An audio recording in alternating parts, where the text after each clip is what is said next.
करा। मी आपल्याला जाता जाता सांगतो की मी आता जे बोललेलो आहे ते मी माझ्या पुरंदर तालुक्याच्या करता करून दाखवील हा शब्द देतो। आणि जिल्ह्यात मुख्यमंत्री पदाच्या तोडीस आपल्याला एकच नेता फक्त दिसतो, तो म्हणजे अजितदादा पवार साहेब आहे। आज या ठिकाणी देशात आणि राज्यात अशी परिस्थिती आहे की इथून पुढे 10 ते 15 वर्ष मोदी साहेबांचं सरकार हलेल असं काय दिसत नसताना आपलं जे दूरदृष्टीचं नेतृत्व आहे त्या नेतृत्वाने माननीय सन्माननीय नरेंद्रभाई मोदी यांच्या नेतृत्वावर विश्वास ठेवून जो भाजपावर जाण्याचा निर्णय घेतलेला आहे, आज त्या निर्णयाला पाठिंबा देण्यासाठी जेजुरीचा भंडारा लावून या कपाळा येथून या मराठा जिंकावया निघाला। दादांचा आगमन मंचावरती झालेला आहे। एक कर्तृत्ववान व्यक्तिमत्व कर्तृत्ववान नेतृत्वाचा उगम म्हणून ज्यांच्याकडे पाहिलं जातं। सर्व कार्यकर्ते या ठिकाणी सर्व तालुक्यातून आलेले नागरिक बंधू आणि भगिनी यांचं सुद्धा या ठिकाणी मी स्वागत करतो। या ठिकाणी मागील काही काळामध्ये राजकारणामध्ये काही उलथापालथी झाल्या, याचा परिणाम या ठिकाणी पुरंदर तालुक्याच्या राजकारणात सुद्धा या ठिकाणी झाला। तालुक्यातील लोकांमध्ये काही काळ संभ्रम निर्माण झालेला होता, परंतु आता वातावरण हळूहळू बदलत आहे। सन्माननीय सुरेश अण्णा घुले साहेबांचा सन्मान संपन्न होतोय। पक्षप्रवेश सोहळ्यासाठी उपस्थित महाराष्ट्र राज्याचे आदरणीय उपमुख्यमंत्री राष्ट्रवादी काँग्रेस पक्षाचे राष्ट्रीय अध्यक्ष आदरणीय अजितदादा पवार आणि उपस्थित सर्वच सन्माननीय व्यासपीठ, आज या ठिकाणी या मेळाव्याच्या निमित्तानं आपल्या सर्वांना सप्रेम नमस्कार। मी काही दिवसापूर्वी आदरणीय अजितदादांच्या नेतृत्वाखाली त्या ठिकाणी राष्ट्रवादी काँग्रेस पक्षामध्ये प्रवेश केला आणि दादांचे विचार संपूर्ण पुरंदर हवेलीमध्ये तळागाळापर्यंत पोहोचवण्यासाठी आणि विकासाची गंगा या पुरंदर हवेलीमध्ये आणण्यासाठी आदरणीय दादांचं नेतृत्व त्या ठिकाणी स्वीकारून या ठिकाणी राष्ट्रवादी काँग्रेसमध्ये प्रवेश केलेला आहे। देशाचे पंतप्रधान नरेंद्रजी भाई मोदी यांच्या विकासाला साथ देत असताना महाराष्ट्राचा पण विकास झाला पाहिजे, कामाची या ठिकाणी उमेद या ठिकाणी बाळगून दादांनी वेगळा विचार करून या ठिकाणी आपल्या महाराष्ट्र राज्याच्या सरकारमध्ये या ठिकाणी सरकारमध्ये सामील झाले।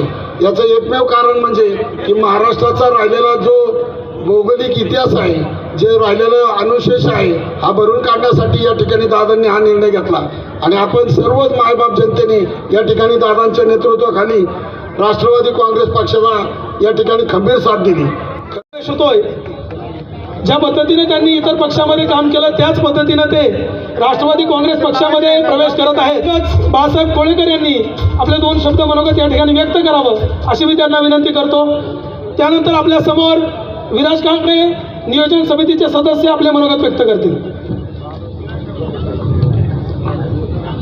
छत्रपती शिवरायांच्या शौर्यभूमीमध्ये, राजे शंभूराजांच्या जन्मभूमीमध्ये, संत सोपान काकांच्या पवित्र संतभूमीने पवन झालेल्या या नगरीमध्ये आदरणीय राष्ट्रवादी काँग्रेसचे राष्ट्रीय अध्यक्ष, महाराष्ट्राचा बुलंद आवाज आणि लोकनेते उपमुख्यमंत्री आदरणीय दादांच्या नेतृत्वाखाली राष्ट्रवादी काँग्रेसमध्ये प्रवेश करून काम करण्याची संधी मिळाली, आम्हा हे भाग्य लाभलेले आहे। खरं तर आपल्याला परवा दिवशी रात्री वेळ मिळाली आणि परवा दिवशी रात्री वेळ मिळाल्यानंतर कालचा एकच दिवस आपल्या हातामध्ये होता आणि एका दिवसामध्ये तुम्ही सगळ्या तरुण मित्रांनी वडीलधाऱ्यांच्या मार्गदर्शनाखाली माता भगिनींच्या सहकार्यानं एवढी प्रचंड प्रमाणावरती गर्दी केली, त्याबद्दल तुमचं मनापासून तुम्हाला सॅल्यूट करतो। हा सगळं टीम वर्क आहे, सगळ्यांनी एकत्रितपणे केलेल्या कामामुळे खरं तर ही सभा त्या ठिकाणी यशस्वी होऊ शकले। कारण आता आपण पाहतो आजपर्यंत या पालखी तळावरती 2 दिवसामध्ये सभा घेण्याचं धाडस त्या ठिकाणी कोणी करत नाही, पण आमच्या सर्व तरुणांनी दादा परवा रात्री आम्हाला 10 वाजता कन्फर्म झाल्यानंतर कालचा एकच दिवस मध्ये होता आणि आज त्या ठिकाणी सभा घेऊ शकले। याचा अर्थ मुलांच्या मनात आलं तर मुलं काही त्या ठिकाणी करू शकतात। जो पहाड़ों से टकराता है उसे तूफान कहते हैं, जो पहाड़ों से टकराता है उसे तूफान कहते हैं, और जो तूफानों से टकराता है उसे नौजवान कहते हैं. म्हणून आपण पुरंदर तालुक्याच्या सर्वांनी येणाऱ्या काळामध्ये या तुफानाला टक्कर द्यायची. आणि मला खात्री आहे आजपर्यंत अजितदादांनी आपल्यावरती प्रचंड प्रेम केलंय. दादांनी या महाराष्ट्रातल्या तमाम जनतेवरती सातत्यानं प्रेम केलंय.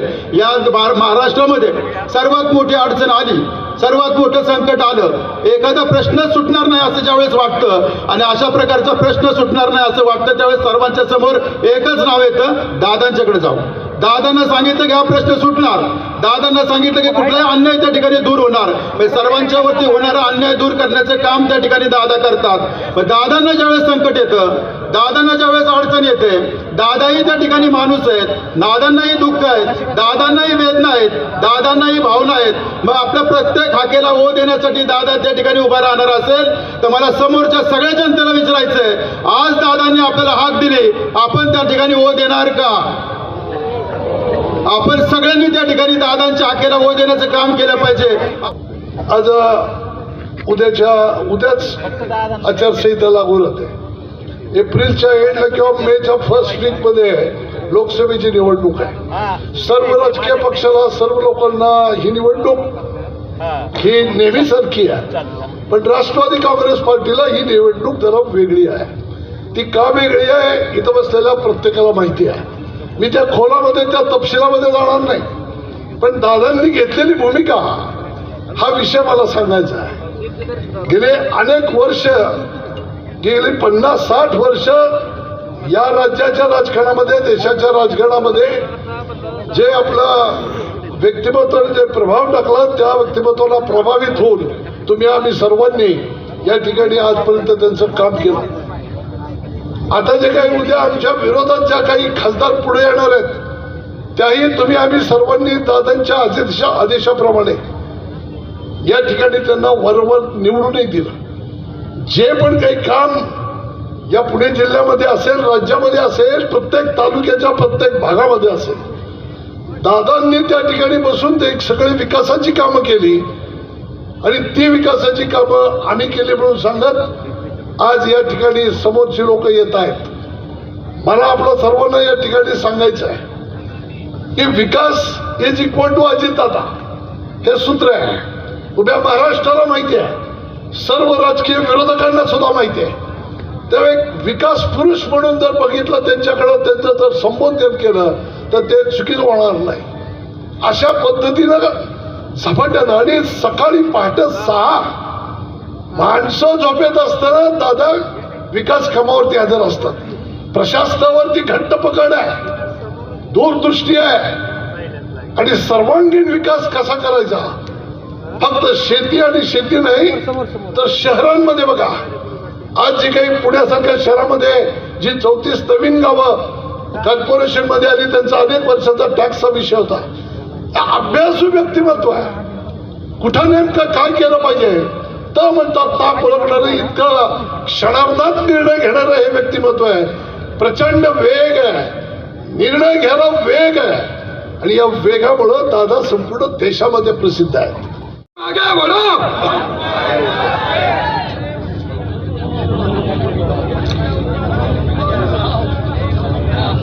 पुरंदर तालुक्यामध्ये सासवड परिसरामध्ये होत असलेल्या सभेला उपस्थित असणारे स्टेजवरचे सर्व पुरंदर तालुका, हवेली तालुका, इवन बारामती तालुका या परिसरातून आलेले माझे सगळे सन्माननीय पदाधिकारी, सर्व आजी माजी कार्यकर्ते, उपस्थित सर्व माझे प्रतिष्ठित नागरिक, बंधू भगिनी, पत्रकार मित्र आणि तरुण मित्रांनो, 2-3 दिवसापूर्वी मला प्रदीप कारटकरांनी सांगितलं की दादा आज संध्याकाळी आपण पुरंदरमध्ये सभा घेऊ आणि त्या सभेच्या निमित्तानं एवढ्या प्रचंड मोठ्या संख्येने आपण पुरंदर हवेली परिसरातले बांधव आला, भगिनी आला, त्याबद्दल मी आपल्या सगळ्यांचं मनापासून स्वागत करतो. आपल्याला मनापासून धन्यवाद देखील देतो. माझ्या आधीच्या अनेक वक्त्यांनी आपले विचार या ठिकाणी मांडले, जवळपास 7-8 वक्त्यांनी मांडले. उद्याच्याला कदाचित आपल्या भारत देशामध्ये आचारसंहिता लागण्याची शक्यता दाट आहे. कारण निवडणूक आयोगाने उद्याच्याला प्रेस ठेवली. माझा आजपर्यंतचा जो राजकीय अनुभव आहे त्यामध्ये निवडणुकीच्या काळात प्रेस ज्यावेळेस ठेवली जाते त्यावेळेस ते आचारसंहितेच्या निमित्तानं आणि निवडणुकीचा प्रोग्राम, कधी फॉर्म भरायचे, कधी मतदान येणार, कधी विड्रॉल करायचं वगैरे वगैरे वगैरे. आणि देशाची निवडणूक जम्मू काश्मीर पासून कन्याकुमारीपर्यंत असल्यामुळे, इकडं गुजरात पासून पश्चिम बंगालपर्यंत असल्यामुळं तिथं साहजिकच आपल्याला 6 टप्प्यामध्ये तरी मतदान होतं. आपल्या महाराष्ट्रामध्ये साधारण 2 टप्प्यामध्ये मतदान होतं. मित्रांनो, आत्ताची देशाची परिस्थिती जर आपण बघितली, विशेषतः ज्याचा उल्लेख प्रदीप गारटकरांनी केला आणि त्याच्यामध्ये लोक देखील विचार करतात. आज जगामध्ये भारताची मान शान हे निश्चितपणे गेल्या 10 वर्षामध्ये वाढवण्याचं काम केलेलं आहे. मित्रांनो, एकंदरीतच गेले अनेक वर्ष 91 साली तुम्हीच पुरंदरवासियांनी मला बारामती लोकसभा मतदारसंघामध्ये 3.5 लाखाच्या मताधिक्यांनी विजयी केलेलं होतं. मला 4.5 लाख मतं होती आणि विरोधी पक्षाच्या उमेदवाराला 1 लाख मतं होती. माझी पार्टी कोरी होती. फार काही माझ्या पुरंदरमधल्या वासियांचे माझे संबंध नव्हते. कुठेतरी बारामतीच्या परिसरामध्ये काम करणारा एक छोटा कार्यकर्ता या नात्याने तिथली छोटी मोठी कामं मी करायचो. पण तुम्ही विश्वास दाखवला आणि मला निवडून दिलं, त्याच्यामुळं मला राजकारणामध्ये संधी मिळाली. त्याच्यानंतरच्या काळामध्ये काही घटना अशा घडल्या. देशाचे पंतप्रधान PV नरसिंहरावजी झाले. त्यांनी मला सांगितलं की अजित 6 महिने तू राहायचं, विश्वासदर्शक ठराव पास झाल्यानंतर तू राजीनामा द्यायचा आणि तू बारामती विधानसभा मतदारसंघात जायचं आणि साहेबांनी लोकसभा मतदारसंघामध्ये लढवायचं. शेवटी देशाच्या पंतप्रधानांनी सांगितलं. त्यावेळेस काँग्रेस एकसंघ होता. काँग्रेसच्या नेतृत्वाने सांगितलं. मी कुठलाही आढावेढे न घेता त्या बाबतीमध्ये ताबडतोब राजीनामा दिला. मित्रांनो, एकंदरीत नंतर महाराष्ट्राच्या राजकारणामध्ये काम करत असताना अनेक चढ उतार मी पाहिले. आज देखील ज्या काही घटना घडल्या, मला माझ्या पुरंदरवासियांना, खालच्या हवेली परिसरातल्या माझ्या बांधवांना, भगिनींना सांगायचं आहे, मी वैयक्तिक माझ्या स्वार्थाकरता काही केलेलं नाही. मला गेल्या 33 वर्षात तुम्ही आमदार केलं, खासदार केलं, राज्यमंत्री केलं, मंत्री केलं, उपमुख्यमंत्री केलं, विरोधी पक्षनेते पद दिलं आणि पुणे जिल्हा मध्यवर्ती सहकारी बँकेचं 7 वर्ष चेअरमनशिप दिली. मला भरभरून देण्याचं काम माझ्या जिल्ह्याने केलं, त्या परिसराने केलं. परंतु ज्यावेळेस आम्ही निवडून आलो, खरं तर सरकार होणार होतं भाजप शिवसेनेचं, कारण ते एकत्र लढलेले होते. 2019 ची गोष्ट. आणि त्याच्यानंतर आम्ही आघाडीमध्ये लढलेलो होतो. पण काय कुठं भाषी शिंकली माहिती नाही आणि वेगळंच राजकीय गणित जे देशातल्या राज्यातल्या कुणी मनामध्ये आणलेलं नव्हतं, अशा पद्धतीचं बदल घडला आणि उद्धव ठाकरे मुख्यमंत्री झाले.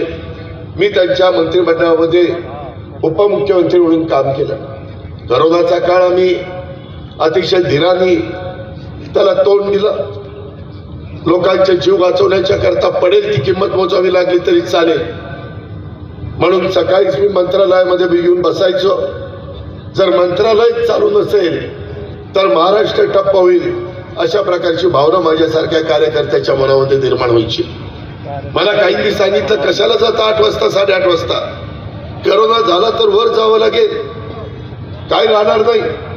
म्हणलं काळजी घेऊन काम जर आम्हीच केलं नाही तर जनतेने कुणाकडे बघायचं. आज जनतेचं प्रतिनिधित्व आम्ही करतोय. त्याच्यामुळं अशा प्रकारच्या प्रसंगाला हे सामोरं गेलं पाहिजे. मित्रांनो, जवळपास तिजोरीमध्ये कुठलाही टॅक्स येत नव्हता. सगळे कारखानदारी बंद पडली होती. कामगार त्या ठिकाणी घरी बसलेले होते, उद्योगपती घरी बसलेले होते. कितीतरी जण वेगवेगळ्या ठिकाणी जाऊन, ज्यांना परदेशात जाता आलं, ज्यांना इतर ठिकाणी जाता आलं, त्या बाबतीमध्ये फार्म हाऊसवर जाऊन ही लोक राहत होती. पण राज्य तर चाललं पाहिजे आणि त्याच्यातनं एवढा मोठा पगार करणं, बाकीच्या गोष्टी करणं, ॲम्ब्युलन्स देणं, पॅरामेडिकल स्टाफ देणं, नर्सेस देणं, डॉक्टर्स देणं, आमच्या पोलीस दलाने अतिशय चांगल्या पद्धतीनं जीवाची पर्वा न करता बंदोबस्त ठेवलेला होता. हा आपण सगळ्यांनी पाहिला. सगळं चिडीक चूक झालेली होती. काही ठिकाणी प्राणी हे रस्त्यावर येऊन फिरत होते. अशा प्रकारचा काळ कधी आपण स्वप्नात देखील आणलेलं नव्हतं की असाही काळ येऊ शकतो. पण चायनामध्ये आलेला हा करोना उभ्या जगाला त्यांनी व्यापलं आणि ही सगळी परिस्थिती पुढे आली. त्याच्यातून कुठं सावरलो तरच राजकीय काही घडामोडी झाल्या. एकनाथराव शिंदे साहेबांनी काही वेगळी भूमिका घेतली. पण त्यावेळेस माझे सगळे आमदार जवळपास आम्ही MLA MLC धरून 60 पेक्षा जास्त आमदार होते राष्ट्रवादी काँग्रेस पक्षाचे. पुरंदरवासियांनो 50 आमदारांनी सांगितलं की अजित पवार तुमच्या मतदारसंघामध्ये कामं झाली ठीक आहे, कारण तुम्ही अनेक वर्ष 7 वेळेला निवडून आलेलात. तुम्ही जवळपास 35 वर्ष टर्म संपेल तेव्हा आमदार म्हणून राहिलेला आहात. आम्ही नव्या दमाचे पहिल्या टर्मचे आमदार, कोण दुसऱ्या टर्मचे आमदार. आम्ही काय करायचं? आम्ही जनतेला काय सांगायचं? पहिली वर्ष गेली करोनामध्ये आणि आता सरकार गेल्यानंतर काम कुणी करायचं? त्याच्यानंतरच्या काळामध्ये सगळ्यांनी ठरवलं त्याच्यातनं सरकारमध्ये जायचं आणि म्हणून त्या आमदारांची कामं होण्याच्या करता, तिथल्या जनतेची कामं होण्याच्या करता, त्याच्यातून नरेंद्र मोदी साहेबांचं एक जबरदस्त नेतृत्व, जे पंडित जवाहरलाल नेहरूजींच्या नंतर आपल्याला करिश्मा असणारा नेता म्हणून लाल बहादूर शास्त्रीजींना बघायला मिळालं, इंदिराजींना बघायला मिळालं, त्याच्यामध्ये राजीवजींना बघायला मिळालं, त्याच्यामध्ये अटल बिहारी वाजपेयी साहेबांना बघायला मिळालं. अशा पद्धतीचे करिश्मा असणारे नेते आणि नंतर मोदी साहेब गेले 10 वर्ष काम करतात. ते काम करत असताना समाजातल्या शेवटच्या घटकाच्या, शेवटच्या माणसाला देखील त्याच्यात कसा मदत होईल याबद्दलची प्रयत्न भूमिका त्यांनी स्वीकारलेली आहे. मित्रांनो, आज देखील परदेशात गेल्यानंतर दुतर्फा लोक कशी उभी असतात आणि त्यांचं स्वागत करतात हे आपण बघितलंय. 370चं कलम काढण्याचं धाडस हे मोदी साहेबांनी केलं. त्यामुळं आता भारतातल्या कुठल्याही माणसाला जम्मू काश्मीरमध्ये जमीन घेता येते.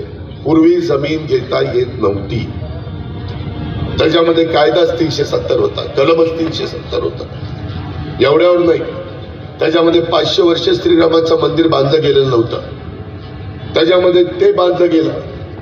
त्याच्यातनं बरेच माझे सहकारी, बरीच जनता भारतातली त्यांनी समाधान व्यक्त केलं. असे कितीतरी धाडसी निर्णय, मग पुलवामाचा असेल, इतर वेगवेगळ्या प्रकारे ज्यावेळेस पाकिस्ताननी चुकीच्या गोष्टी केल्यानंतर पाकिस्तानवर देखील हल्ला करण्याच्या करता मागं पुढं त्यांनी पाहिलं नाही. चंद्रयान पाठवायचा प्रश्न असेल, इतर कोणतेही महत्वाचे प्रश्न असेल, तुम्ही बघा नॅशनल हायवेची कामं या 10 वर्षात किती झाली, वंदे भारत सारख्या ट्रेन किती सुरू झाल्या, जाळं रेल्वेचं कसं संपूर्ण माझ्या देशामध्ये निर्माण झालं, मेट्रो सारखे प्रकल्प कशा पद्धतीनं पुढे आले, दळणवळणाच्या करता अनेक विमानतळं निर्माण केली, जलवाहतुकीच्या करता अनेक बंदरं, अनेक पोर्ट आपल्या भारतामध्ये तयार करण्याचं काम चाललेलं आहे. मोठ्या प्रमाणावर कमी व्याजाने जपान सारखं राष्ट्र 0.5% आपल्याला त्या ठिकाणी पैसा देतात डेव्हलपमेंटच्या करता. अशा प्रकारे हजारो कोटी रुपयाची कामं ही सातत्याने आपल्या भारतामध्ये चाललेली आहे. विजन असणारा नेता असला तर देश पुढे जातो, तर देशाची प्रगती होते. आज जगामध्ये आपण 5व्या क्रमांकावर अर्थव्यवस्थेच्या बाबतीमध्ये आहोत. त्यांना ते 3ऱ्या क्रमांकावर आणायचं. हे बदल त्यांना करायचे. शेतकऱ्यांना देखील आता FRPचा दर त्यांनी वाढवून दिला. सातत्याने वेगवेगळ्या मालाला किंमत कशी मिळेल याबद्दलचा प्रयत्न त्यांचा चाललाय. 80 कोटी लोकांना मोफत धान्य देण्याचा कार्यक्रम आहे. प्रत्येकाला घर देण्याचा आता नवीन कार्यक्रम आलाय. मागच्या काळामध्ये फक्त आदिवासी आणि मागासवर्गीय समाजाला घरं मिळायची. आता इकॉनॉमी विकर सेक्शन मधल्या माझे एनटीचे असतील, ओपनचे असतील, ओबीसीचे असतील, अल्पसंख्याक असतील, कुठल्याही घटकाचे असू द्या, त्या सगळ्यांना ते फक्त त्यांचं उत्पन्न आर्थिक कमी असलं पाहिजे, ते गरीब असले पाहिजे, त्यांना सगळ्यांना घरं देण्याचा कार्यक्रम आज उभ्या भारतामध्ये चालला आहे. आणि त्याच्याकरता एका घराला केंद्र सरकार, राज्य सरकार मिळून 2.5 लाख रुपये देतं. बाकीचे कामगार मंडळातनं काही निधी आपण घालतो. जर महानगरपालिका असेल तर महानगरपालिका काही निधी घालते. या पद्धतीने घर बांधणीचा मोठा कार्यक्रम आपण हातामध्ये घेतलेला आहे. पाण्याच्या संदर्भातल्या स्कीम केंद्राने 50% निधी दिलाय. उभ्या भारतामध्ये प्रत्येकाच्या घरामध्ये नळाने पाणी देण्याच्या बद्दलचं धोरण आहे. आणि ते धोरण राबवण्याच्या करता त्यांनी उभ्या भारताला सांगितलं, प्रत्येक राज्यांना मी 50% निधी देतो, तुम्ही 50% निधी द्या. तुम्ही म्हणजे राज्य. आणि संपूर्ण आज देशाला स्वातंत्र्य मिळून 75 वर्ष झाली. आया बहिणींना कुठेतरी हंडा घेऊन जावं लागतं, त्यांना पायपीट करावी लागते, हे बरोबर नाही. आणि तशा पद्धतीनं करोडो रुपयाची कामं आज चाललेली. निसर्गाच्या पुढे तुमचं माझं काही चालत नाही. दुष्काळ परिस्थिती आहे. आताही बोलत असताना मला अनेक निवेदन आली, पाण्याचे टँकर सुरू केलेले आहेत पण कमी पडतात. उद्या आचारसंहिता सुरू झाली तरी दुष्काळाची कामं करण्याच्या करता आचारसंहितेची बंधनं नाही. जे राज्यकर्ते असतात त्यांना जर जनतेने टँकर मागितले, जनावरांच्या चारा डेपो मागितले, चाऱ्याकरता ज्या काही प्रश्न असतील ते मागितले, काम नसेल तर त्यांच्या हाताला मजुराला काम देण्याच्या करता त्या बाबतीमध्ये निर्णय घ्यायचा असेल तर तो असेल. अशा कितीतरी गोष्टी. आताच मला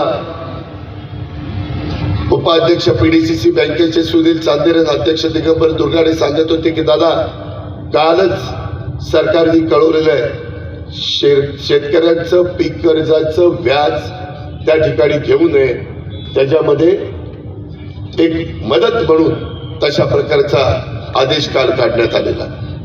अशा कितीतरी गोष्टी मित्रांनो मी आपल्याला सांगू शकतो.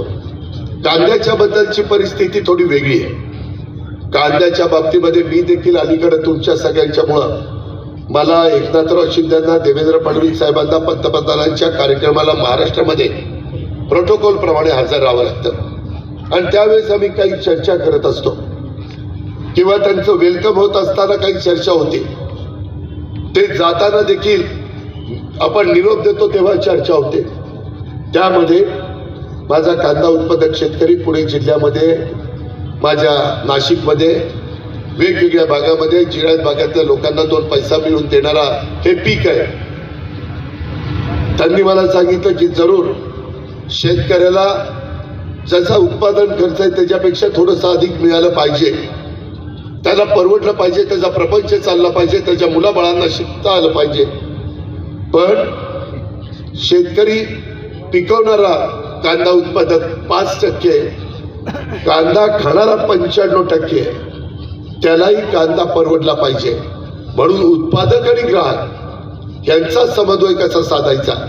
मधल्या काळामध्ये भाव पडल्यानंतर ताबडतोब काही लाख क्विंटल कांदा परदेशामध्ये पाठवण्याच्या करता निर्णय त्या ठिकाणी झाले. आणि आताच्याही काळामध्ये भाव व्यवस्थित शेतकऱ्याला परवडतील असे राहतील अशा प्रकारची पावलं उचलण्याच्या सूचना त्यांनी पियुष गोयल आणि संबंधितांना त्या ठिकाणी दिलेल्या आहेत. मित्रांनो, एकंदरीतच ऊसाचं देखील क्षेत्र माझ्या पुरंदरमध्ये वाढतंय. तुम्ही सगळ्यांनी मला संधी दिल्यानंतर जानाई उपसा सिंचन योजना, शिरसाई उपसा सिंचन योजना, पुरंदर उपसा सिंचन योजना, पुरंदरची तर पहिल्या टर्मला 99 ते 2000, ज्यावेळेस मी कृष्णा खोऱ्याचा मंत्री होतो त्यावेळेस ती फाईल आज देखील माहितीच्या अधिकारात बघा, ती फाईल मी मागवली आणि त्याच्यामध्ये त्या खात्याचा मंत्री या नात्याने टर्नकी बेसिसवर सुरुवातीची 220 कोटी रुपयाची फाईलवर मी त्या ठिकाणी सही केली. आणि पुरंदर उपसा सिंचन योजनेचं काम सुरू झालं. जरा डिले झाल्यामुळं टप्पा 1, 2, 3, 4, 5 त्याच्यामुळं थोडी नंतर कॉस्ट वाढली. पण पहिलं माझं सही हे 220 कोटीवर आहे. IVRCL काम केलं मित्रांनो. त्यावेळेस नंतर त्याच कंपनीनं आपला हडपसर ते नीरा या रोडचं पण काम घेतलं. परंतु नंतर ती कंपनी अक्षरशः देशोधडीला लागली. आज ती कंपनी बंद पडली आणि त्याच्यामुळं त्या काळात ह्या रस्त्याचं काम झालं नाही. आता आपण पालखी मार्गाच्या निमित्तानं नरेंद्र मोदींच्या मदतीनं, गडकरी साहेबांच्या मदतीनं हे काम आता आपण हातामध्ये घेतलेलं आहे. ते मला देखील दुःख आहे. परंतु शेवटी कामं झाली पाहिजे.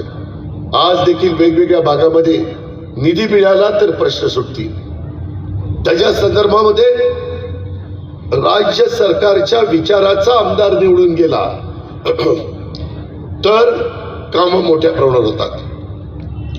मित्रांनो, तुम्ही बघितलंय गेले 30-35 वर्ष मी बारामती तालुक्याचा आमदार म्हणून काम करत असताना तुमचे पाहुणे रावळे तुम्ही पण बारामतीमध्ये येता. कशा पद्धतीनं मी बारामती बदलली. मी आज पुरंदरवासियांना सांगू इच्छितो, तुम्ही माझ्या विचाराचा खासदार निवडून द्या. मी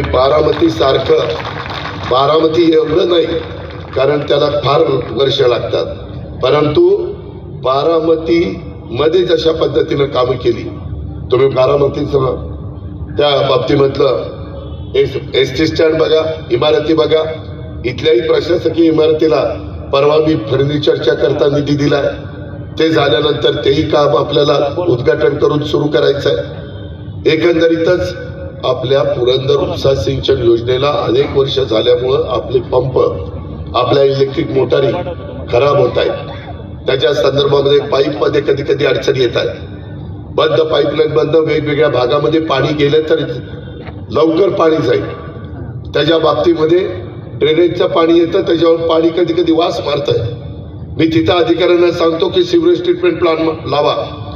जायकाने 1000 कोटी रुपये पुणे महानगरपालिकेला दिलेले, तिकडं पिंपरी चिंचवड महानगरपालिकेला पण सूचना केलेल्या आहेत. पण सगळी पुण्याची घाण जिथं आपला जॅकवेल आहे पुरंदर उपसा सिंचन योजनेचा पहिला नदीतला, तिथं सगळ्या त्या प्लास्टिकच्या बाटल्या, प्लास्टिक एवढी घाण येते. तुम्ही कधीतरी ज्याला कुतूहल आहे त्यांनी जा आणि तिथं बघा. सातत्याने मग पंप बंद पडतात, तिथं फुटबॉल लागते, सगळी घाण अडकती, ते सगळं चोकअप होतं. मी नंतर अधिकाऱ्यांना म्हणले हे बंद करायचं असेल तर काय करावं लागेल. त्यांनी प्लॅन एस्टिमेट तयार केलं. त्यांनी सांगितलं अजित पवार 57 कोटी रुपये खर्च येईल. तुमच्यामुळं मी अर्थमंत्री असल्यामुळं परवाच्या अधिवेशनामध्ये ताबडतोब 57 कोटी रुपये मंजूर केले, त्या ठिकाणी दिले. इथं पुरुषोत्तम दादा जगताप बसलेले आहेत, बाळासाहेब आमचे व्हाईस चेअरमन इथं बसलेले आहेत. त्यांना विचारा. मी सोमेश्वरला सांगितलं कारखान्याला की तुम्हीच टेंडर घ्या. तुम्हा पुरंदर उपसा सिंचन योजना नीट चालली तर तुमचा करता ऊस वाढणार आहे, तुमच्या कारखान्याला पोटभर ऊस मिळणार आहे.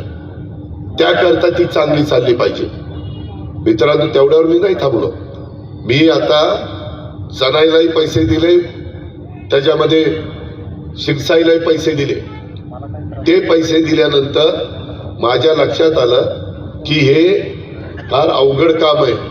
लाईटचं बिल फार येत आहे आणि त्याच्यात अडचणी येत आहेत. निवडणुका जवळ आल्यानंतर काही जण खुश करण्याकरता तेवढ्या पुरतं पैसे भरण्याचा प्रयत्न करतायत. पण कायमचं दुखणं काढायचं म्हटलं तर नवीन धोरण आम्ही आणलं. राज्याच्या यंदाच्या अंतरिम अर्थसंकल्पामध्ये माझं जे बजेट मी पेश केलेलं आहे, अर्थसंकल्प जो पेश केलेला आहे, त्यामध्ये इथून पुढं राज्यात माझ्या शेतकऱ्यांना सूर्य उगवला की वीज सुरू झाली पाहिजे, सूर्य मावळला की वीज बंद झाली पाहिजे. त्याच्याकरता सोलर पॅनल अनेकांनी आपल्या घरावर बसवलेले आहेत. हीटर करता, पाणी गरम करण्याकरता. काहींनी घरामध्ये देखील वीज जी लागते त्याकरता देखील बसवलेले आहेत. मित्रांनो, 8.5 लाख सोलर पंप आपल्या महाराष्ट्रामध्ये शेतकऱ्यांना देण्याचा निर्णय आम्ही सरकारमध्ये घेतलाय आणि त्याचं काम त्या ठिकाणी सुरू झालेलं आहे. मी नंतर विचार केला, शेतकऱ्यांना इंडिव्हिज्युअल हे मिळणार आहे, त्याच्यातून दिवसा लाईट त्यांना मिळणार आहे. आता निम्मे दिवस रात्री लाईट, निम्मे दिवस दिवसा लाईट अडचणी येतात. कधी कधी काही भागामध्ये बिबटे फिरतायत. माझ्या शेतकऱ्यांनी काय करायचं, म्हणून आपण ते दिवसा पंप चालावेत अशा प्रकारची व्यवस्था केलेली आहे. त्याच्यातून मी ठरवलं, मी अधिकाऱ्यांना बोलवलं, म्हणलं जनाई, सिरसाई आणि पुरंदर ह्या 3 उपसा सिंचन योजनेला किती मेगावॉट वीज लागेल आणि 1 मेगावॉट वीज तयार करायला 5 एकर त्या ठिकाणी जमीन लागते. 5 एकर जमिनीच्या हिशोबाने मी म्हटलं तुम्हाला सरकारी बॅरन लँड मी देतो आणि पैसा देखील देतो. मित्रांनो, यंदाच्या बजेटमध्ये आपल्या ह्या तिन्ही पण योजना, सोलर पंपावर त्यांना लागणारी संपूर्ण वीज ही त्या ठिकाणी तयार केली जाणार आहे आणि त्याच्यातून तुमचं लाईट बिलाचं दुखणं हे दूर केलं जाणार आहे. फक्त काही पाणीपट्टी असेल तर ते. ह्या एक गोष्टी आपण का करतो, माझा शेतकरी, माझा बैलराजा समाधानी राहायला पाहिजे. मित्रांनो, आज मी पुरंदरच्या सभेत तुम्हाला सांगतो, अनेक लोक येतात जातात मतं मिळवण्याच्या करता. महाराष्ट्रामध्ये मी बघितलेलं आहे, सांगतात हे काम मी सुरू करणार आहे, हे धरण मी सुरू करणार आहे, नारळ फोडतो, त्याच्यानंतर निवडणूक झाल्यावर, निवडून आल्यावर ते विसरून जातो, पुढच्या 5 वर्षांनी पुन्हा नारळ फोडतो. अशा घटना नगर जिल्ह्यात निळवंडे म्हणून धरण आहे, माझं तिथं आजोळा असल्यामुळे मीच बघायचो. तिथं 5 वर्ष झाली की नारळ फुटायचा, 5-6 नारळ फुटले पण निळवंडे नाही झालं. शेवटी मी जलसंपदा मंत्री झाल्यानंतर निळवंडे धरण पूर्ण करून दिलं आणि आज तिथल्या लोकांना पाणी मिळतं. मित्रांनो, नेतृत्वामध्ये देखील धमक आणि ताकद असावी लागते.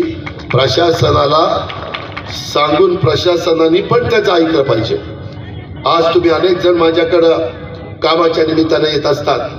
मी प्रशासनाला वेडवाकडं बोलत नाही, परंतु होणारं काम असेल तर हे काम झालं पाहिजे. माझ्या सहकार्याला मदत झाली पाहिजे, माझ्या गावाला मदत झाली पाहिजे, माझ्या परिसराला मदत झाली पाहिजे. ह्या प्रकारची भूमिका आमची असते. मी आज तुम्हाला सांगतो, तुम्ही माझ्या विचाराचा खासदार निवडून द्या. मी उद्याच्या बजेटमध्ये 10 जूनला पुढं आमचं अधिवेशन आहे. गुंजवणीचं जे उपसा सिंचन योजनेचं पाणी आहे ते पाणी आणण्याच्या करता मी जे काही निधी लागेल तो निधी त्या ठिकाणी देईल आणि ताबडतोब काम वॉर फुटिंगवर सुरू त्या ठिकाणी करेल. मी जसं बोलतो तसं वागतो. मी शब्द एक तर जास्त करून देत नाही आणि एकदा शब्द दिला तर तो शब्द खाली पडून देत नाही. माझी पुरंदरवासियांना विनंती आहे की याच्यातनं तुमचं कायमचं दुखणं त्या ठिकाणी दूर होईल. अशा पद्धतीचे अनेक प्रश्न माझ्या पुरंदरच्या परिसरामध्ये आहेत.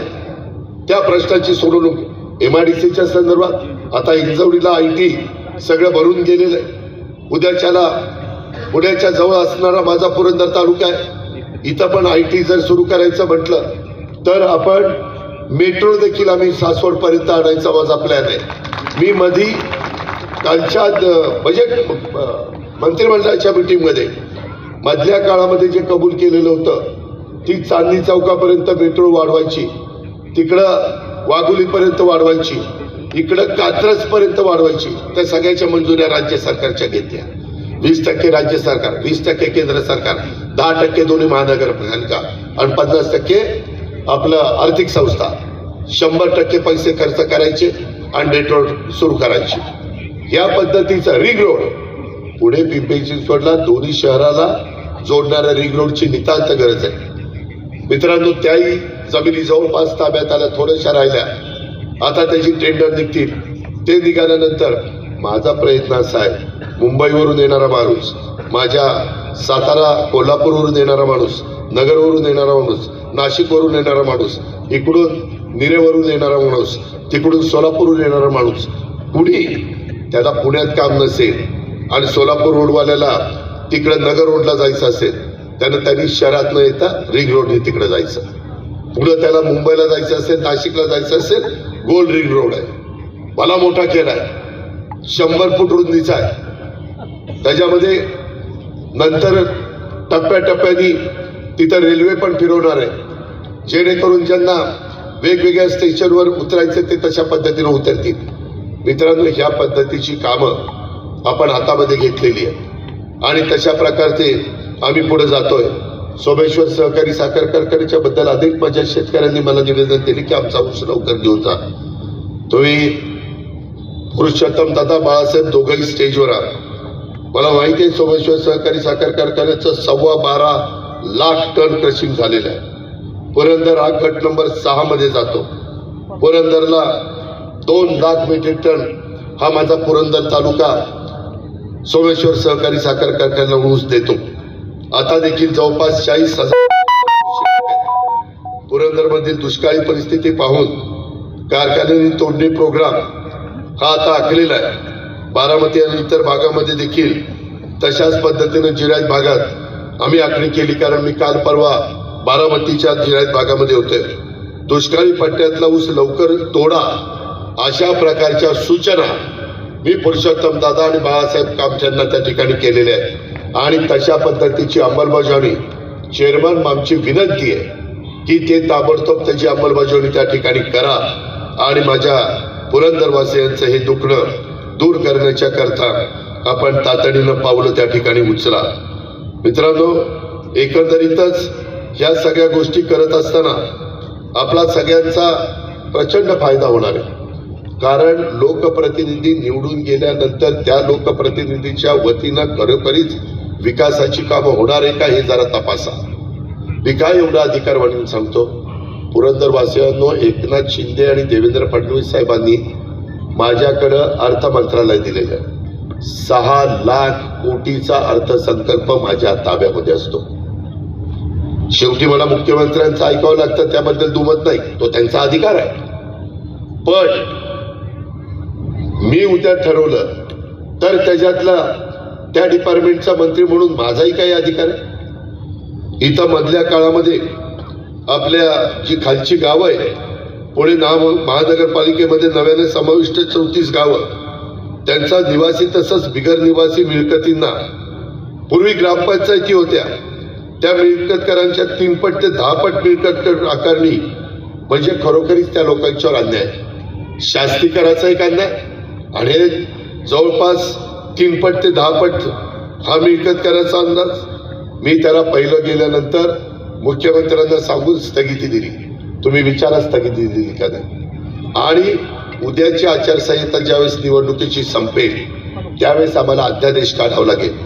तो आम्ही अध्यादेश काढू आणि ते पुणे महानगरपालिकेला मिळकत कर पूर्वीच्या ग्रामपंचायत कराच्या दुपटीपेक्षा अधिक नसेल याची दक्षता घेण्याच्या संदर्भात या संदर्भात कायद्यात सुधारणा करण्याची कारवाई ही आम्हाला करायची आहे. आणि तशा प्रकारे आम्ही सूचना नगरविकास 2 सचिवांना दिलेल्या आहेत. आता उद्यापासून मात्र आम्हाला सूचना देता येणार नाही, पण अधिवेशन आपलं निवडणूक संपल्यावर आचारसंहिता संपल्यानंतर तोपर्यंत कॅबिनेटमध्ये तो विषय आणण्याच्या करताची सगळी तयारी करून ठेवली जाईल आणि त्याही माझ्या 34 गावातल्या बांधवांना, माझ्या भगिनींना जे काही त्यांचं दुखणं आहे ते दुखणं दूर करण्याच्या बद्दल आम्ही तातडीनं निर्णय घेणार आहोत. ही पण बाब आपल्याला सगळ्यांना या निमित्तानं सांगतो. मित्रांनो, तुमच्या माझ्या पुणे जिल्ह्यामध्ये पुणे जिल्हा शिक्षण संस्था आहे. इथंच पलीकडेच तिचं ग्राउंड आहे. वाघिरे कॉलेज तुम्हाला सगळ्यांना माहिती आहे, सासवडचं. अनेकांना घडवण्याचं, शिकवण्याचं, कर्तबगार नागरिक करण्याचं काम या माझ्या वाघिरे कॉलेजने केलेलं आहे, हे आपल्या शिक्षण संस्थेने केलेलं आहे. मला ज्यावेळेस इथं अध्यक्ष केलं त्यावेळेसच्या इमारती इथं जर मावळीची लोक आली असतील, मावळी कडेपठारला इमारत मी अध्यक्ष झाल्यानंतर झाली, बरोबर आहे. त्याच्यानंतर माझ्या बागशाळा पांडेश्वर तिथंही इमारत चांगली केली. वाघिरे महाविद्यालय सासवड तिथल्याही इमारती चांगल्या केल्या. न्यू इंग्लिश स्कूल मांडकी 4 नवीन वर्ग खोल्या केल्या. आता जमिनीचं बक्षीसपत्र झाल्यानंतर मांडकी येथे देखणी नवीन इमारत शाळेची बांधण्याच्या संदर्भात CSR तुम्ही म्हणाल अजित पवार तुम्ही कसं काय सांगतो बांधणार कुठं आणणार पैसे? बरोबर आहे तुमचं म्हणणं. काल माझ्या बोरकरवाडीला कुतुळवाडीला पैसे पाहिजे होते आणि काल पुन्हा त्यांनी तो मुद्दा काढला. मी टाटा ट्रस्टकडनं 2,88,00,000 रुपये तिथल्या पाईपलाईनला मंजूर केले. तुम्ही जाऊन बोरकरवाडीमध्ये विचारा आणि त्यांचं पाईपलाईनचं काम सुरू केलं. फक्त आपली 30-35 वर्षाचे केलेलं आपलं काम आणि त्याच्यातनं आपले वाढलेले उद्योगपतींशी संबंध आणि त्यांच्या उद्योगपतींचे चांगले चालणारे उद्योग त्याच्यात होणाऱ्या नफ्यातलं 2% CSR ह्या पद्धतीनं ते केलं. नुसतं त्याच्यावर नाही थांबलो. माझं तरडोली म्हणून गाव आहे, तिथंही म्हणले की दादा त्या तरडोलीमध्ये बंद पाईपलाईनमधून आम्हाला पुरंदरचं पाणी द्या. 4.5 कोटी रुपये लागत होते. मी जिरायत भाग सोडायच्या आत 4.5 कोटी रुपये मंजूर करून दिले. मित्रांनो, पैशाचं सोंग करता येत नाही. आणि मी आपल्याला सांगतो मी काय एवढा अधिकारवाणीनं तुमच्याशी बोलतो का, तर आपल्याला ती करण्याची क्षमता आहे आणि तो अधिकार आहे. त्यामुळे मी हे करीन. ते करण्याच्या करता माझी एवढीच विनंती, मी काही साधू संत नाहीये. पालखी मार्ग इतर पण गोष्टी अनेक आपण चांगल्या करण्याचा प्रयत्न केलेला आहे. त्याही संदर्भात आपण लक्ष घातलेलं आहे. त्याचबरोबर वेगवेगळ्या ठिकाणी आरोग्याच्या चांगल्या सुविधा हॉस्पिटल वगैरे ते पण आपण त्या बाबतीमध्ये देतोय. ती पण आपली भूमिका आहे. मी कुठल्याही पद्धतीनं डेव्हलपमेंट करत असताना स्थानिक लोकांचा विरोध असेल तर मी त्या भानगडीमध्ये पडत नाही. बारामतीमध्ये मला हे करायचं होतं, माझं जुनं भाजी मंडई आहे, तिथं शॉपिंग सेंटर 55 का 60 कोटीचं मी पैसे मंजूर केले 2 वर्षापूर्वी. परंतु तिथल्या स्थानिकांनी विरोध केला. मी गप्प बसलो. 2 वर्षांनी तेच माझ्याकडे आले की दादा आता करा, आमचा धंदा बसायला लागला आणि आता बारामतीमध्ये जा, गणेश मार्केटच्या समोर त्याचं काम सुरू झालेलं आहे. काम करता येतात. लोकांची मानसिकता लक्षामध्ये घेऊन लोकशाहीमध्ये निर्णय त्या ठिकाणी घेता येतात. आपल्या इथं तर यावेळेस मी अर्थसंकल्पामध्ये सईबाईंचं मधल्या काळात परवाच्याच कॅबिनेटला पुण्यश्लोक अहिल्यादेवी होळकरांचं मूळ गाव चौंडी नगर जिल्ह्यात. नगरमधले लोक मला अनेकदा म्हणायचे, मुख्यमंत्र्यांना देवेंद्रजींना म्हणायचे की आम्हाला तुम्ही अहिल्या नगर पुण्यश्लोक अहिल्यादेवींचं नाव द्या. आम्ही निर्णय घेतला त्या दिवशी की अहमदनगरच्या ऐवजी अहिल्यानगर, तालुका पण, शहर पण आणि जिल्हा पण तिन्हीला नावं देऊन टाकली. इथं पुणे जिल्हा दूध संघाचे चेअरमन भगवानराव पासवकर बसले. एवढा वेल्हा जिल्हा आहे. 2 जिल्हा परिषदेच्या जागा, 4 तालुका पंचायतीच्या जागा. त्याच्यामध्ये जर 2च पंचायतीचे सदस्य निवडून आले एका गटाचे आणि 2 तिकडच्या गटाचे आले तर सूचक आहे, पण अनुलोकच नाही. असली अवस्था आहे तिथे. आणि मग बाबा 2.5 वर्ष तुम्ही घ्या, 2.5 वर्ष आम्ही घेऊ असं. तिथं राजगड किल्ला आहे, जसा आपला पुरंदर किल्ला आहे तसा. त्यामध्ये पुरंदर किल्ल्यावरून पुरंदर नाव तालुक्याला पडलं. हे म्हणले वेलाची मंडळी, दादा वेला म्हणण्यापेक्षा राजगड म्हटलं तर कसं समाधान वाटतं. काल त्यावेळेस कॅबिनेटला निर्णय घेतला, वेल्हा तालुक्याचं नाव राजगड.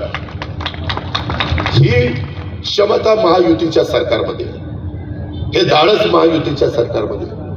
आणि म्हणून त्यांच्या विचाराचे आपल्याला खासदार निवडून गेले पाहिजे. मित्रांनो, एकंदरीतच माझ्या पुरंदर तालुक्यामध्ये इथं प्रवीण शिंदे बसलाय, त्याला विचारा.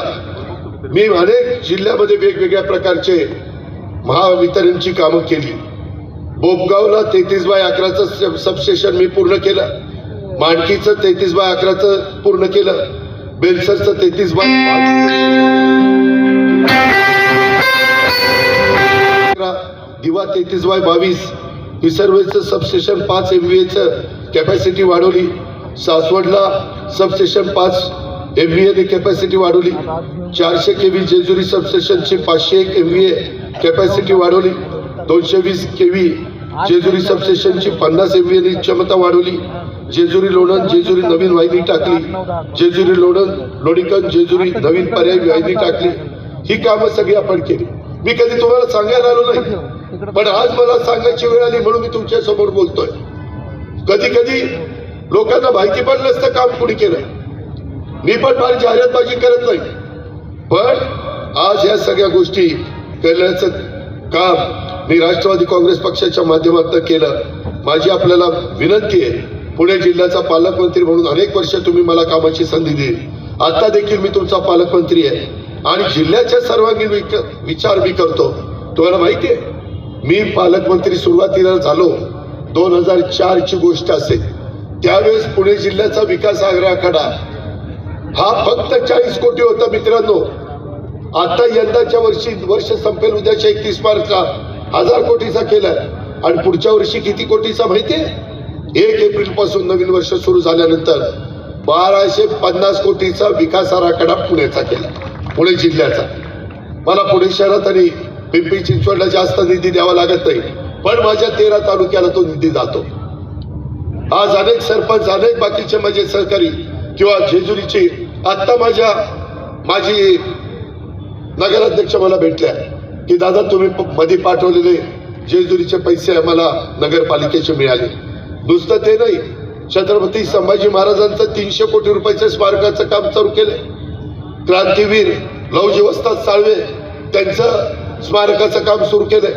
आपल्या महात्मा फुले आणि त्या सावित्रीबाई फुले त्यांच्या स्मारकाचं काम सुरू केलंय. सईबाई त्यांच्या स्मारकाचं काम त्या ठिकाणी सुरू केलंय. जेजुरी ते काम तिथे चाललेलं आहे. त्यांना सांगितलं की निधी कमी पडून देणार नाही. या सगळ्या अशा शेकडो हजारो कोटी रुपयाची कामं आपण या एकंदरीत सगळ्या बाबतीमध्ये घेतो. मित्रांनो, मधी मला पोलीस पाटील म्हणायचे दादा आम्हाला 7,000 रुपये पगार. 7,000 त्यांचं मानधन 15,000 रुपये केलं. आशा वर्कर सारख्या आंदोलन कर मागण्या कर उपोषण कर, शेवटी त्यांचंही मानधन 5,000 रुपये महिन्याने वाढवलं. मला वाटतं 8 आणि 5 13,000 केलं. अंगणवाडी मध्ये काम करणारी महिला तिचंही मानधन वाढवलं, तिला नवीन मोबाईल घेऊन दिला.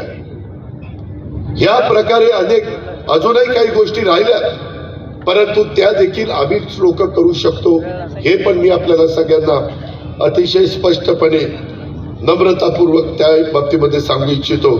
अशा प्रकारची माझी आपल्याला सगळ्यांना विनंती आहे. मित्रांनो, एकंदरीतच वेगवेगळ्या प्रकारे मला पुरंदरच्या जनतेला सांगायचंय की हा राष्ट्रवादी काँग्रेस पक्ष स्वर्गीय यशवंतराव चव्हाण साहेबांनी दाखवलेल्या मार्गावरून चालतो. शेती असेल, सहकार असेल, उद्योग, शिक्षण या ग्रामीण भागाच्या विकासाचं सूत्र, त्यावर आमचा विश्वास आहे आणि सर्वांना सोबत घेऊन जाण्याची आमची भूमिका आहे. या पुढच्या काळात देखील याच सूत्रावर पुरंदरच्या सर्वांगीण विकासाच्या करता माझी ठाम भूमिका राहील, हा माझा शब्द आहे. पण उद्याच्या निवडणुकीमध्ये मी दिलेल्या उमेदवाराचं बटन दाबा एवढी विनंती आहे. कारण तुम्ही बटन दाबलं, तुम्ही लीड दिलं, उमेदवार निवडून आला, तर आज मी राज्य सरकारमध्ये उद्याच्याला मोदी साहेबांच्याकडे आम्ही सांगू शकू, मोदी साहेब तुम्हाला पाठिंबा देणारा उमेदवार निवडून आलाय. माझ्या पुरंदरमध्ये मोठं काही काम उभं राहिलं पाहिजे, मोठी योजना आली पाहिजे. माझ्या बारामतीमध्ये, इंदापूरमध्ये खडकवासला, भोर, मुळशी, वेला, कारण आपलं बजेट 6 लाख कोटीचं आहे. कितीतरी मोठं बजेट केंद्राचं असतं. केंद्राने एखादी गोष्ट करायची ठरवलं तर 50-50 हजार कोटी, लाख कोटीचे प्रकल्प होऊ शकतात. त्याच्यातनं तुम्हाला रोजगार मिळेल, इतर तरुणींना काम मिळेल. मी मध्ये बारामतीमध्ये आत्ताच पुरंदरची पण मुलं मुली आली होती, नमो महारोजगार मेळावा केला. 10,000 पेक्षा जास्त मुलांना काम मिळालं. आता वेगवेगळे कोर्सेस आम्ही देतोय की ते कोर्सेस 3-4 महिन्याचे केल्यानंतर त्या मुलीला किंवा त्या मुलाला हाताला काम मिळेल. शेवटी खासदार आमदार कशा करता करायचे असतात? आपली विकासाची कामं खेचून आणून आपल्या मतदारसंघामध्ये ती कामं लोकांच्या मदतीकरता उभी करायची असतात. त्याकरता आपल्याला पुढे जायचंय. आणि आज कुणी काही म्हणा, काही लोक आम्हाला सांगतात की खोटं बोलतात. मित्रांनो, नेहमी निवडणुका जवळ आल्या की विरोधक डॉक्टर बाबासाहेब आंबेडकरांची संविधान मोदी साहेब बदलणार, दादांत खोटं बोलतात. रेटून बोल पण खोटं बोल. त्याच्यानंतर डॉक्टर बाबासाहेब आंबेडकरांनी दिलेली घटना हे बदलणार. अरे 2014ला आले, 5 वर्ष 19 पर्यंत काम केलं, पुन्हा 19ला आले, 24 पर्यंत काम केलं. मी आपल्याला सांगतो, हा निव्वळ चुकीचा प्रचार आहे. हे विरोधी पक्षाचं षडयंत्र आहे लोकांना दिशाभूल करण्याच्या करता. कारण विकासाच्या मुद्द्यावर मतं मागायची म्हटलं तर विकास पुरुष म्हणून मोदीच्या साहेबांच्याकडे बघितलं जातं. आम्ही पण राज्यामध्ये विकास करतोय, आम्ही पण डेव्हलपमेंट करून दाखवलेली, आम्ही दाखवलंय आणि मग तुमच्या इथं बोलतो. पिंपरी चिंचवडचा कायापालट कसा पद्धतीने केला, जाऊन 25 वर्ष माझ्याकडे पिंपरी चिंचवड होतं बघा. तो बरोबर पिंपरी चिंचवड, ह्या सगळ्या गोष्टी आहेत. आणि म्हणून त्यांनी सांगितलं, दादा मी साक्षीदार आहे. मित्रांनो, मी खोटं बोलणार नाही. मी तुम्हाला आज सांगतो, जोपर्यंत चंद्र आणि सूर्य आहे तोपर्यंत घटनेचे शिल्पकार डॉक्टर बाबासाहेब आंबेडकरांचं संविधान कुणी माणसाला बदलू शकत नाही. हे निव्वळ लोकांचं चलविचल करण्याचं काम आहे. काही सांगायचं, काही बोलायचं, या पद्धतीचं जे राजकारण चाललेलं आहे ते कुठंतरी थांबलं पाहिजे. त्याला कुठंतरी आळा घातला पाहिजे. आणि तो आळा घालण्याचं ताकद तुमच्या पवित्र मतामध्ये आहे. मित्रांनो, युगपुरुष छत्रपती शिवाजी महाराजांचा आदर्श डोळ्यासमोर ठेवून 18 पगड जातीला त्यांनी हिंदवी स्वराज्याची स्थापना केली. शाहू फुले आंबेडकरांचा विचार, ह्या सगळ्या महापुरुषांच्या विचारानेच राष्ट्रवादी काँग्रेस पक्ष पुढे चाललेला. मी विचारधारा सोडलेली नाही. मी सर्व जाती धर्माला न्याय देण्याचा प्रयत्न करतो. गेल्या 32-35 वर्षामध्ये एकाने इथून सांगावं, एकाने स्टेजवरच्या नाही सांगावं की आम्ही अजित पवारांच्याकडे गेल्यानंतर अजित पवारांनी आम्हाला जात विचारली आणि मग काम करायचं का नाही ठरवलं. मी आलेल्या प्रत्येकाचं काम करण्याचा मनापासून प्रयत्न करत असतो. जर होणार नसेल तर होतो, वाईट वाटतं त्याला, पण मी सांगतो बाबारे नको रे हेलपाटे घालू, हे होणार नाही का. काही जण हेलपाटे देतात, ये इकडं, ये तिकडं, ये मुंबईला, ये पुण्याला, ये सासवडला, ये बारामतीला. कशाच कुठं? अरे होणार नाही सांगा ना बाबा. त्याची वेळेची बचत होईल, त्याचा खर्च कमी होईल. या सगळ्या गोष्टी ध्यानात घ्या ना. अशा प्रकारचे अनेक गोष्टी. आम्ही महिलांचं धोरण आणलं, 4थं महिला धोरण. समाजामध्ये माझ्या महिलेला मान सन्मान प्रतिष्ठा प्राप्त करून देण्याच्या करता, महिला बचत गटाच्या माध्यमातून आर्थिक सक्षम करण्याच्या करता या सगळ्या गोष्टी आम्ही करतोय. आणि ते करत असताना आम्ही परवा निर्णय घेतला, इथं पुढं अजित पवारने नाव सांगताना अजित आनंदराव पवार सांगायचं नाही. अजित आशाताई आनंदराव पवार. आईनं जन्म दिला ना, आईचं नाव नाही ते सांगायचं. आणि ते कंपल्सरी केलेलं आहे, वरवर नाही, सगळ्यांच्या बाबतीमध्ये. मित्रांनो, समाजातल्या सर्व घटकाला वेगवेगळी आम्ही महामंडळ काढली. मी कधी मागं देखील आम्ही सरकारमध्ये असताना करू शकलो नव्हतो, पण यावेळेस मी माझ्या अल्पसंख्याक समाजाच्या करता मौलाना आझाद महामंडळाचं भाग भांडवल वाढवलं. त्याच्यात 8 अटी होत्या, 8 वर्षाचंच गॅरंटी होती, ती काढून टाकली. त्याच्यामध्ये शादीखाना असेल, दफनभूमी असेल, इतर गोष्टी असतील, त्याकरता निधीची तरतूद केली. मित्रांनो, एवढंच नाही, पार्टी हे मागासवर्गीय समाजाच्या करता आपण काढलं. त्याच्यात अनेक योजना आपण देतो. परंतु मला मातक समाज म्हणायचा, दादा पार्टीचा उपयोग आम्हाला जरा कमी होतो, नवबौद्धांना जास्त होतं, जरा आम्हाला थोडंसं वेगळं काहीतरी काढून द्या. कालच्या अर्थसंकल्पामध्ये माझ्या मातक समाजाच्या करता आपण मारटी त्या ठिकाणी आरटी सुरू केलं. अण्णाभाऊ साठेंच्या आरटी अशा प्रकारचं, इकडं मारटी तिथं आरटी. मुस्लिम समाजाच्या करता मारटी, बहुजन समाजाच्या करता सारथी, ओबीसी समाजाच्या करता महाज्योती. हे केलं आम्ही, थांबलो नाही. मित्रांनो, आज भाजप, शिवसेना आणि राष्ट्रवादी काँग्रेस पक्ष काम करत असताना ठीक आहे, आमची विचारधारा वेगळी आहे. तसं बघितलं तर मागे देखील उद्धव ठाकरेंची शिवसेना आणि राष्ट्रवादी काँग्रेस विचारधारा वेगळीच होती. काँग्रेस आणि राष्ट्रवादीची विचारधारा एक वेळ एक आहे, पण ज्याच्यात आपले मतभेद होतील ते प्रश्न बाजूला ठेवायचे आणि ज्याच्यात समाजाचा भलं होईल ते प्रश्न पुढे घ्यायचे आणि ते सोडवायचे. ही आमची भूमिका आहे.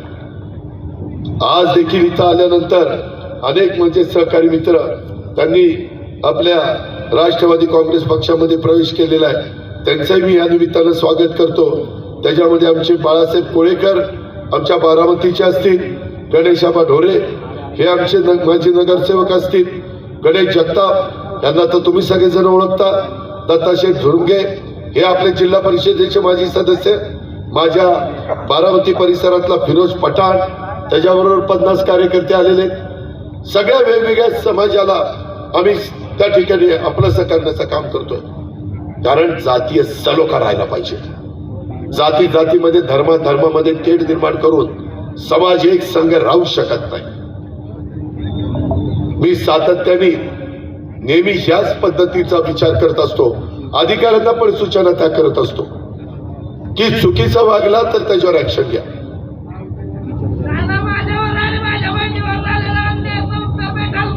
होय, भेटेल.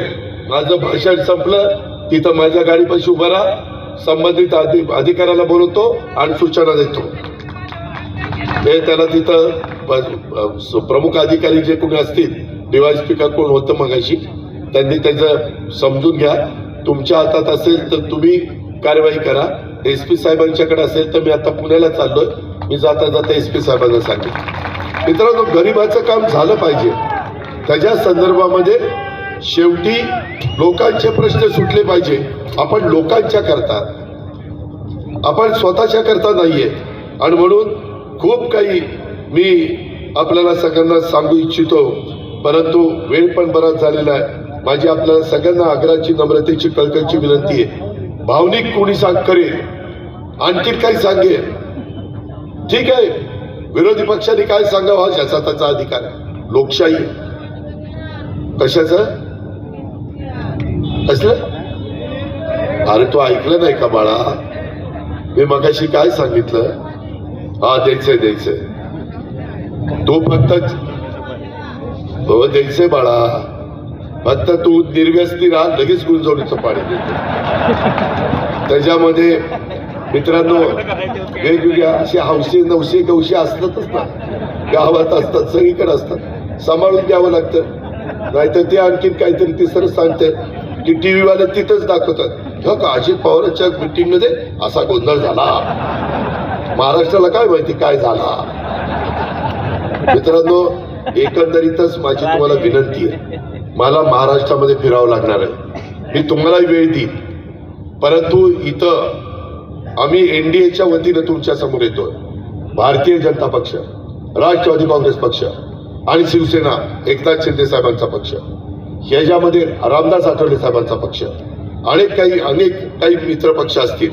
माझी प्रदीप गारटकरची, दिगंबर दुर्गाडीची, मग बाबाराव तात्या जगताप असतील, उत्तम धुमाळ असतील, दत्ता झरुंगे असतील, सगळे जे काही माझे सहकारी असतील, विराज असेल, सगळ्यांना मला सांगायचंय की ह्या बाबतीमध्ये आपल्याला सगळ्या मित्र पक्षांना, त्यांच्या नेत्यांना, त्यांच्या सहकार्यांना घेऊन एकत्रपणे प्रचार करायचा. वेगवेगळ्या चुली दिसता कामा नये. त्याच्यात थोडस हा बोला. आपण डोंबारी समाजाला पण, या डोंबारी समाजाला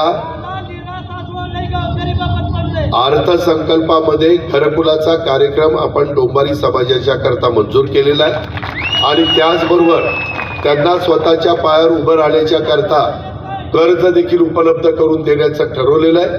तू मला येऊन भेट.